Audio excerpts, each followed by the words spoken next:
Hi, I'm Old Norse Specialist Dr. Jackson Crawford, and in this video, I'm going to offer you a summary and some key highlights from Bjarnar Saga Hítdølakappa, or the Saga of Bjorn, champion of the people of Hítardal.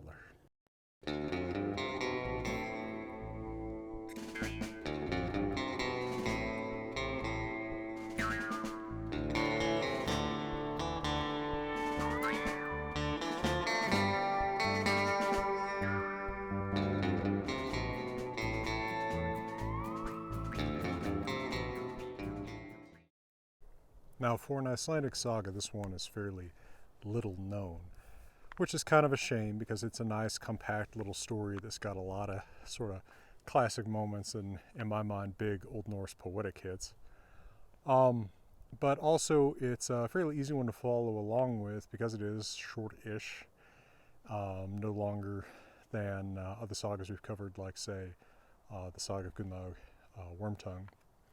And it has a very small cast of meaningful characters, so it's a lot easier to follow along with who's who than it is in Jarl Saga or Laxdœla Saga, or even sometimes Egil Saga. So to begin with, we've really got deal with our hero. His name is Bjorn, pretty common man's name, means bear. He's a young man growing up in Iceland, and he's deeply in love with a neighbor girl, Odni. And of course, because they are chief characters in an Icelandic saga, they are the handsomest and most beautiful people of their generation in Iceland, of course. And he is an awesome fighter and poet, and she is fantastically wise and skillful, and etc. It's always the, somehow the sort of improbably peak specimens of the generation that we're dealing with. So Bjorn wants to marry Odni, and he proposes to her father to that effect. Remember that a marriage is a deal between families, so it is the man who wants to marry the daughter who talks to her father rather than to her first, right? The proposal is essentially to the dad as the head of the family. And the dad of Odni says, yeah, I'm all right with that. That sounds pretty good, but why don't you leave Iceland, go abroad for a little while, make a name for yourself, make some reputation, actually prove that you're a good dranger. And if you come back in 3 years with, a good record from your time abroad, my daughter is yours. Till then, you get the standard Icelandic saga 3-year daughter layaway plan. And this is indeed actually a pretty common phenomenon where a young man proposes for the hand of a young woman, but the young woman's father says, you're just not tested enough yet. I just don't know enough about you. You 18-year-old kid, go prove yourself. But till you do, she's on layaway. Nobody can take her but you. So Bjorn leaves, and like your typical Icelandic saga hero of a certain age, he goes to Norway, where he quickly establishes himself as a man of great reputation for his excellent poetry. He stays a long time at the court of the then ruler of Norway, Eiríkr Jarl, son of Håkon Jarl. Now, Håkon and his sons, much like the stewards of Gondor, never take the title of king. They just take the title of Jarl, but they are effective rulers of Norway during their respective reigns. This would be about the 1010s in Norway for Eiríkr Jarl. And there's another Icelandic poet at the court of Eiríkr Jarl named Þórður. Now, Þórður and Bjorn aren't friends, but they're both serving as Icelandic court poets under the same king, so of course they have a working relationship. Now, one time, Bjorn is planning on going raiding, and he's having a drink with Þórður one night and some other guys, and he mentions this plan. And Þórður says, why risk that? You're already rich enough from your service to the king.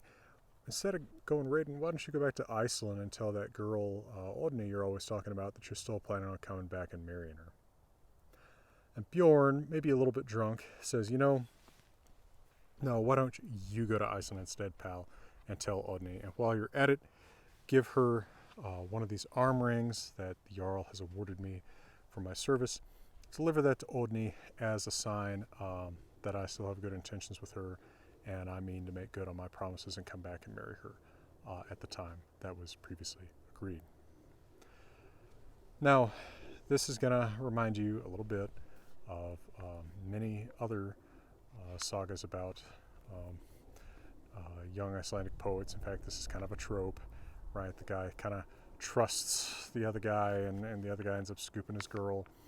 It's not unfamiliar to you if you're a reader of these sagas. Anyway, Thor gets to Iceland. He does decide to take on this errand. Delivers the ring to Oddný, but he lies to her and says that Bjorn has made him heir to his engagement if Bjorn dies. Now, this sounds a little bit weird to us perhaps, but you can make someone basically inherit your... I did not fall.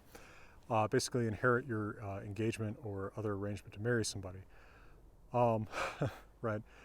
Seems like a little bit of a weird thing to trade to us, but it really did happen, even though in this case Bjorn did not actually will his engagement to Thorður, so he's lying to Oddný. Meanwhile, Bjorn is spending his time well. He serves in a campaign in Russia where he engages in a very bold duel on behalf of the leader he is serving under, but he is injured very badly and he spends many subsequent months healing up. He gets well too late in the year to sail for Iceland, so this is actually putting him after the time that he really needed to get back to make good on the 3-year layaway deal. That deal is about to expire. But merchants come from Norway to Iceland with the news about Bjorn's injury and inability to travel. And Thorður happens to be one of the first people that meets these merchants when they get to Iceland. So they tell him about it, and Thorður pays them on the condition that they not tell anybody the real story, but instead they tell Bjorn. They tell them that Bjorn has died. So, with the news going around that Bjorn has not just been wounded, but died, Thorður goes to Oddny's dad and says, "Hey, looks like that 3-year layaway is up, and by the way, anyway, Bjorn is dead, and he made me the fiance in his place in the event of his death. So looks like your daughter belongs to me." The dad agrees to this, and they are married. So the same merchants come back the next spring when Bjorn is actually getting ready to go back to Iceland. They tell him what's happened, and he decides, well, no sense going back to Iceland. The girl of my dreams got scooped out from under me by my scheming douchebag coworker.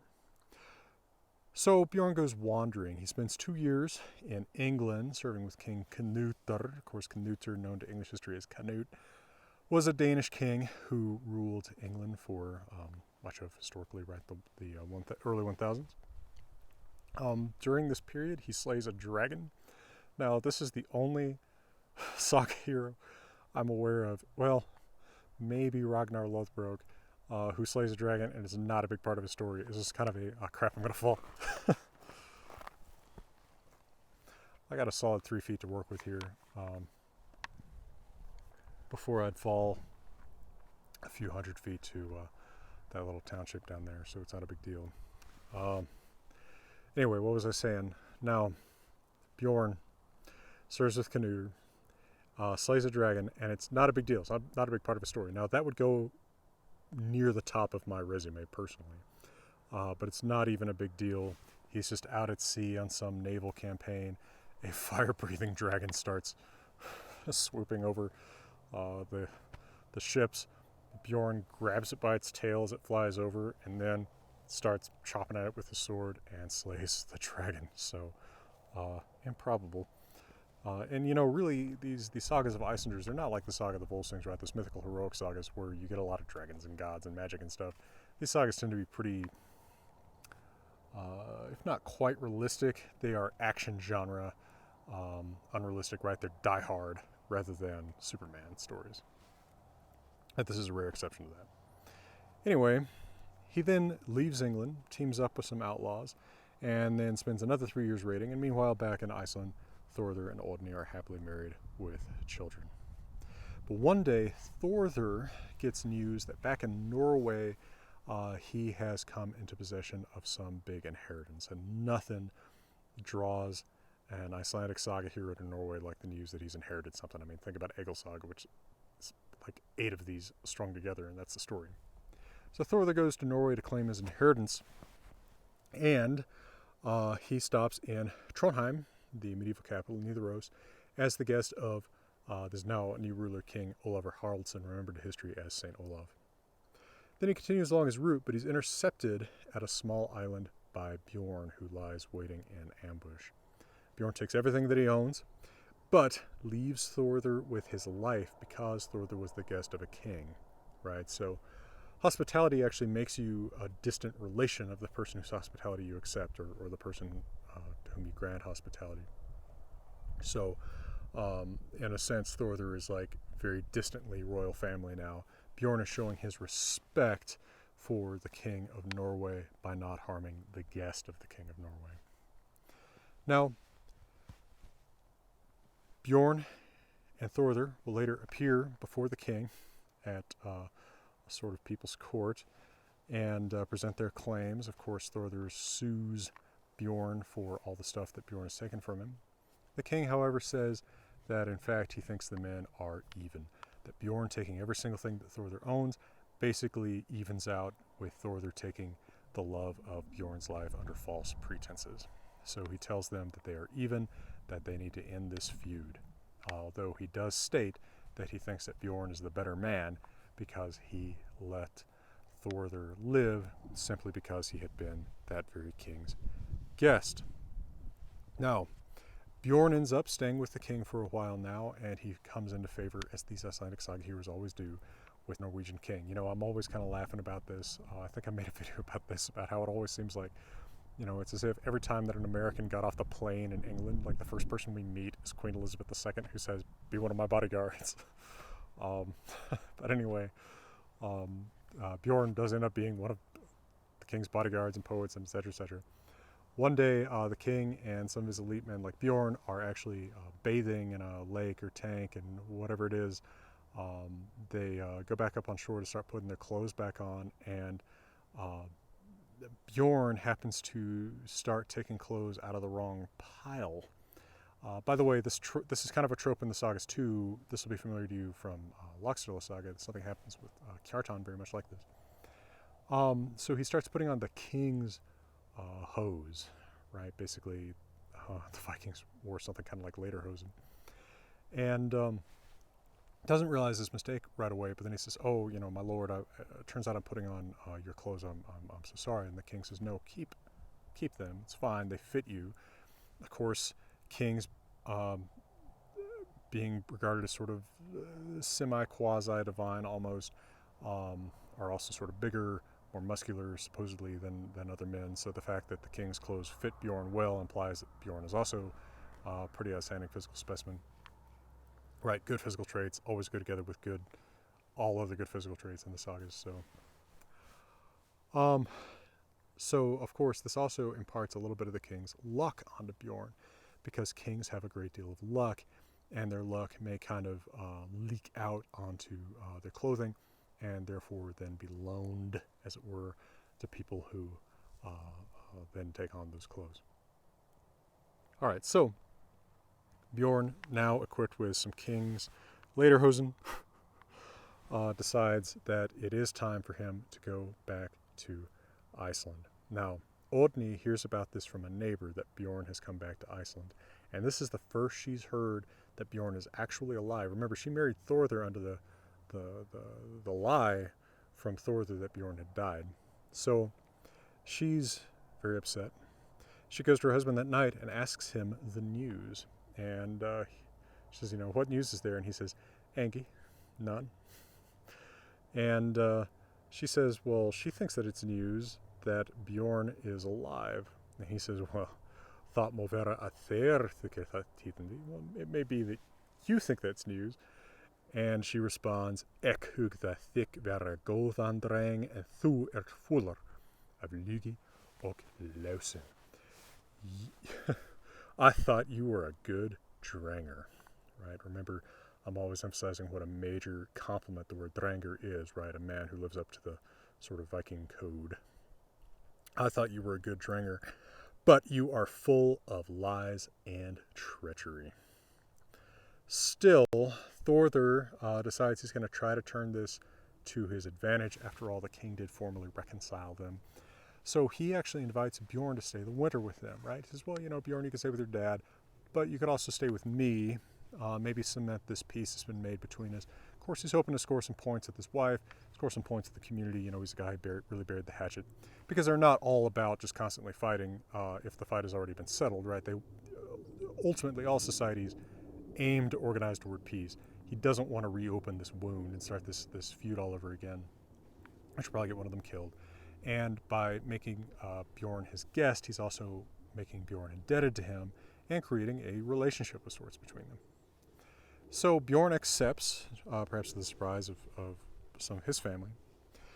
And during that winter, it doesn't go very well. They insult each other with increasingly elaborate poems. Not quite yet the elaborateness of some of their later poems, but things like, you milk cows, which is very insulting in an Old Norse context. Milking cows is women's work. It is not supposed to be done by men. So saying that a man milks cows is effectively an insult about his sexuality. And then it really gets elevated when a son, Koli, is born to Odni, and Bjorn makes a poem about how that son looks a lot more like him than it does like Thorður. But perhaps the worst insult, and as much as it's really prolonged, and it just reminds me of maybe what an internet troll would do if they did things in person and they were funny, is he has a favorite pet dog who is with him, and he insists, like many people in goddamn Boulder do, that this dog is a person and needs to sit at the table and be served a plate with an equivalent amount of food at every meal as the people at the table. Well, this doesn't amuse Thorður very much. It's really irritating to him. He's not a dog guy. And of course, food can get tight over the winter in the medieval world. And so Thorður tries to kind of passive-aggressively cut against this by cutting down rations, but his employees, and sort of the medieval equivalent of a union, get together and say that they're not going to work if he keeps cutting down rations, because they need their full rations to get through their day of work. So he puts rations back up to normal, and the dog continues to eat like a person at the table all winter long, like it's Boulder or something. All right, let me give you a quick word from my sponsor, and I will come back and tell you the rest of the story.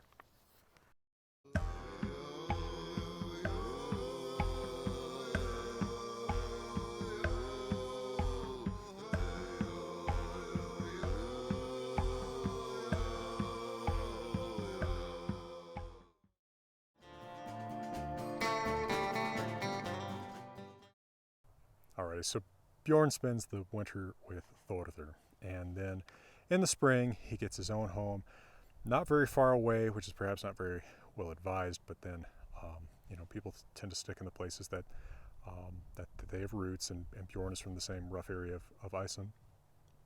And he does marry a woman named Thordis, which is also his mother's name, which sort of comes up later.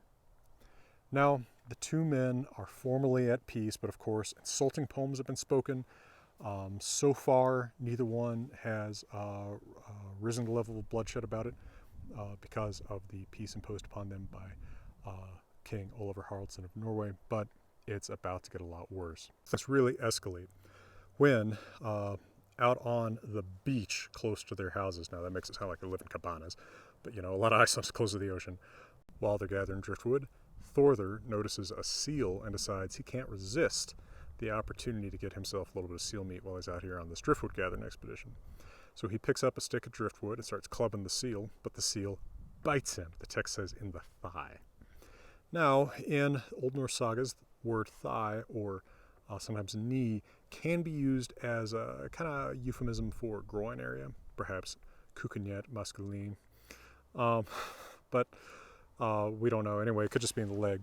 Bjorn observes the seal bite Thorður and composes a poem about it.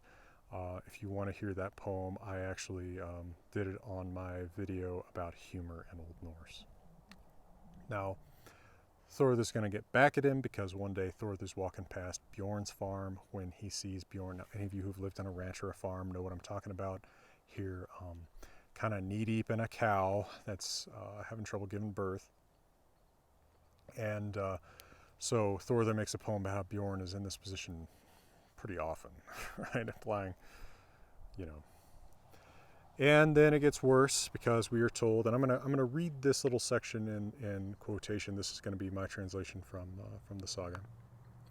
Quote, "It is now told that a thing was found inside Thorder's harbor mark that hardly seemed friendly. It was shaped like two men, one of them with a blue hat on his head." I don't know what the significance of the blue hat is, but implications of homosexual behavior often somehow seem to involve noticeable clothing items of this color. The pants in the incident with Flosi and Jarl Saga are also blue, so maybe there's something about that. Anyway, they both stood crouched over, with one of them leaning over the other. It looked like a bad sort of meeting, and people said that neither man was standing in a good position, but the one who stood in front was in a worse one. And Bjorn spoke this poem. Standa styrilundar stadar. Part of the poem is missing, perhaps because it's so scandalous, scribes didn't want to transcribe it. Gliker gera sukir gunsterker at því verki, stender af stólalundi styr þorróði fyri. Men stand in a position. The war-brave spear seeker is a good one for this kind of work. Some commotion, for the man of steel stands up from Thorder up front. Now, I don't know how many of you have had sex ed or perhaps encountered information about sex acts in the past, but it is possible, indeed I would say pretty likely, that what is being implied here is that these two men in this little carving are engaged in a homosexual act of coitus, and that Thorder is the man in the passive role. This is strongly implied by some of the euphemisms that may remind you of sort of locker room euphemisms today. Things like, spear seeker, man of steel, Thor, something on Thor the standing up, right? Anyway, extremely damaging, insulting poem. Now, this sort of insulting poem is called Neve and is in fact illegal under the original Icelandic law code. We read in Grogos, the oldest preserved Icelandic law code, to quote, "If maður höyrir í skóldskap orð það maður óvígt að hann sé ragar eða stróðin, hefnir hann vigi eða óverkum og skal hann illmeli sökja." If a man hears in poetry a word that he has the right to kill for, right, there are words that the very uttering of, it is legal to avenge by murdering the utterer, that he is ragar, meaning homosexual, or stróðin, that means, it's someone who has been in the act, who has been the past participant in an act of homosexual coitus. He avenges it. Notice, it's just a descriptive verb there, right? There's no, he shall avenge it. He avenges it. It's just taken for granted someone's going to avenge this with blood. He avenges it with killing or injuries, and he must sue for slander. So, both men really are in a position where they can sue the other. Now, there's several attempts now on Bjorn's life on the part of Thorder. He sends 3 goons after Bjorn that Bjorn easily defeats. Typical saga escalation stuff here. Then we get the fish Neve. Now, the fish Neve is really spectacularly bad. This is a poem by Bjorn implying that Thorder isn't even human, but the result of an unnatural sex act between Thorder's mom and a fish. Now, here is this poem. It rhymes in Old Norse, so I'll make it rhyme in my English translation, and it is as scandalous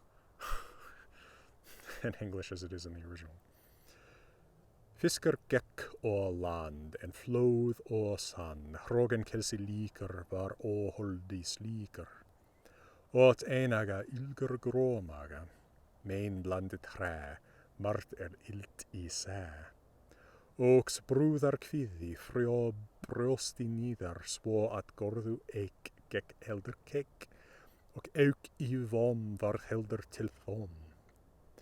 Svein kom í ljós sagt hafði drós auðar gildi að hon alla vildi. Henni þótti svo hundbítar þar ló, jafnst njallar sem geit í augun leit. A fish walked on land, and the tide washed the sand. Of the lump-sucker kin, or such at least was his skin. Lump-sucker's a kind of fish. That wolfish lady ate the gray belly who eats bait. Again, gray belly's a kind of fish. But it's cursed meat, you see. There's a lot of bad things in the sea. And that woman's womb took up a lot of room. So she walked weighted down all around farm and town. She had such a big tum that it stuck out like a thumb. But a baby boy came to light, and the lady's husband took fright when she said he'd alight. When she saw the dog-eating son that her fish-eating won, she concluded for her part that her boy had a goat's heart. Now, why would being the son of a woman and a fish mean you have a goat's heart? I mean, who knows? Why would being the son of Loki and a Jotun woman mean that you're a wolf, a snake, or half-dead, right? They don't exactly know about Mendelian squares. But also, goats are sort of proverbially cowardly. So he might not actually be making a remark about literally a goat's heart, but rather he's saying that he's a coward. Now, to court, right? This is a little bit too much. Thorður sues Bjorn for all the slander. Bjorn countersues for all the slander. At court, this comes to arbitration, and the arbiters agree that that basically they make an arrangement. I think a little bit of money changes hands, but they are basically sort of even. But that's not good enough for Thorður, especially after Bjorn makes another observation about how similar Oddny's son Koli looks to him. He says, my word, that son is much handsomer than your other sons, right? Now, this actually leads to a inquest at the court to find out, do people think that Koli looks more like Bjorn than like Thorður? They decide Koli's probably Thorður's son, but this just adds insult to injury. Anyway, Thorður's going to end up hiring a guy, kind of a notorious mercenary guy named Thorstein, to go kill Bjorn. Now, Thorstein leaves to go kill Bjorn on a winter day, and on the way to Bjorn's district, gets lost in a bad snowstorm. Now, he was only planning to leave, do a quick murder errand, and go back home, but the snowstorm is just incredible. It's just a driving blizzard. He knocks at the first door he can come to, and of course, it is Bjorn's. Now, hospitality is an essential tenet of Norse culture. Bjorn is suspicious of this man who doesn't look like he's dressed to be out in the winter that long. Looks kind of like he's out for just a quick murder errand. Still, he invites the man in, extending to him the sacred right of hospitality. There's some funny exchanges in this tense moment inside, locked up in this house during a bad winter storm. Kind of reminds me of early COVID lockdowns and probably late COVID lockdown. Some kind of funny moments, get some kind of one-liners in. Bjorn says, what do you call this in your part of Iceland? Apparently Thorstein's from a different area. He's pointing at some cheese, and Thor says, well, I call it cheese. And Bjorn has some ridiculous remark about it that I don't remember off the top of my head. He calls it an enemy's welcome, right? Then he says, well, what do you call this kind of weather in your part of Iceland? And Thorstein says, well, I call it bad weather. And Bjorn says, I call it good weather for brave men. Gott weather, one of the most famous jokes from an Icelandic saga. That's kind of a proverb still in modern Iceland. Anyway, Bjorn and Thorstein end up kind of digging each other, right? I mean, they're both bold Drengers. Bjorn did extend Thorstein hospitality, so Thorstein owes him something. Thorstein decides, I'm going to see if I can make peace between Thorður and Bjorn. I'll be the go-between. So Thorstein goes back to Thorður, proposes that Bjorn and Thorður meet at the thing once more and try to resolve their differences. And they do. And at the thing this time, for whatever reason, it is decided that they need to, they need to make sure that they are even, right, in terms of how many slanderous poems they made about each other. So each one recites all the slanderous poems, eventually leading to the discovery, as they both get madder and madder hearing the slander about each other, that Bjorn is one up. Thorður can't stand that, so he composes one more, although kind of lame, slanderous poem about Bjorn on the spot. Of course, negotiations break down at that point. Now, Bjorn goes home,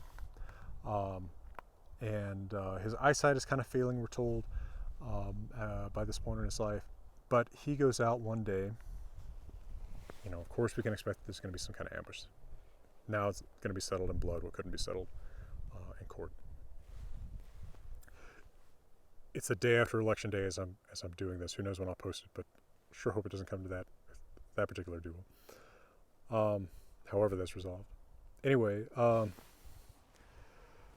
so we know that something bad is going to happen this day when Bjorn goes out to trim the manes on his horses armed with just scissors, and he's had a bad dream. Now, bad dreams are always dismissed by saga heroes, but they always come true. So he's had a bad dream that pretty strongly implies he's going to be ambushed and killed.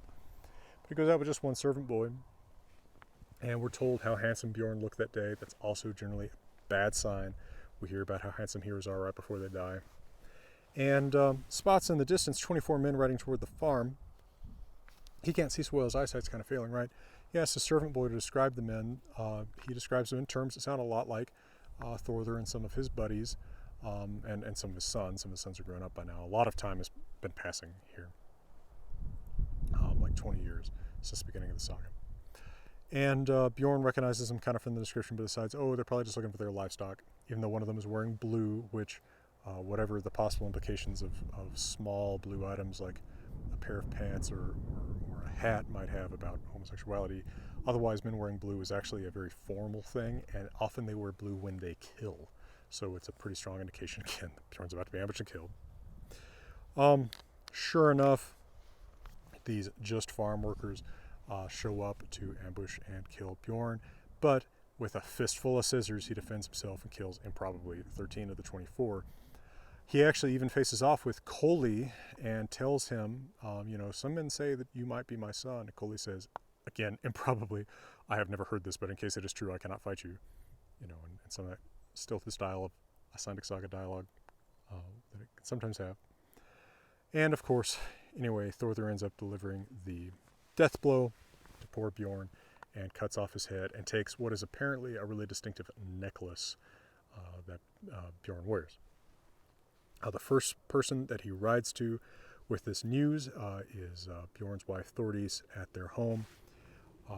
He throws Bjorn's necklace at her, and she is pretty strongly indicating that he's killed her. She throws it back at him and says, "Take it to your wife as a keepsake." Right? Little reminder about how much more Thor's own wife would have liked to have married Bjorn, and a little bit of a flashback to some Saga of the Volsungs kind of situations, right?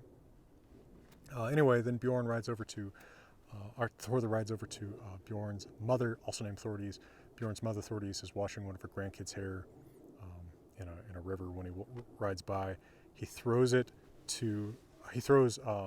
Bjorn's head at Bjorn's mom, and her response, which is pretty stoic and cool, is "Far nu och för that Odniu." Go and give that to Odni. She says she will think that's better than the little and poor one that flops around on your neck. Betra mun henni þetta þykja en þatti litla och veseliga lafir og þínum hálsi. Anyway, Thorður does return to his wife, Odni, with horrible news that he has killed her original intended beloved Bjorn. And much like all these names run together, Helga, I think, at the end of the saga of Gunnlaug Wormtongue, she is so traumatized by the news that she essentially becomes a vegetable for the rest of her life, only able to get a little bit of enjoyment when she is led around their farm on her favorite horse mourning forever for her intended, never possessed lover, Bjorn. Well, from beautiful Colorado, let me wish you better fortune than the Saga heroes, and all the best.